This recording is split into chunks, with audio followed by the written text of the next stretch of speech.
Mount Zion Music. In true story, in no life story. Tell them the tipsy, my bandit. Mume wangu, hakuna mchene pasipesua. Vanhu vanokupiga wavamguva.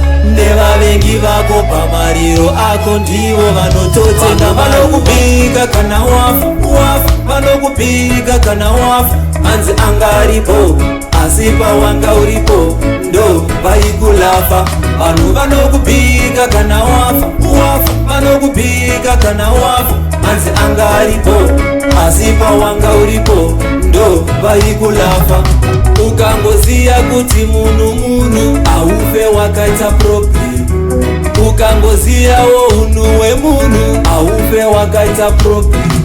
Munu mtema kana nedemo anokutema. Semuganda bati anokusema. Anofara kuona uchingopema.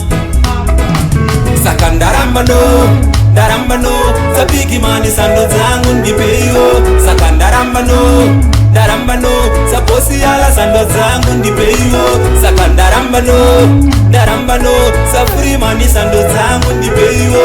Saka ndaramba no sakilati sando zangu ndipeyo.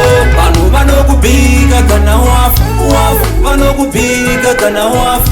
Anzi angaripo, asipa wanga uripo. Ndo vaikulafa. Vanhu vanokupiga kana wafu. Vanokupiga kana wafu. Anzi angaripo, asipa wanga uripo. Ndo vaikulafa. Unu mutema ane era, unoshaya kana cha akambo kuvengera. Kana mosa anogona kungo kupomera. Kungo munyima mari wa kutonzi wa omera. Mapandi tipsi musamupige kana afu. Timani musamupige kana afu. Anzi vanga varipo, asipa tanga tiripo. Imi maiti lafa. Mabanditi musamapige kana afu. Musamapige kana afu. Anzi vanga varipo.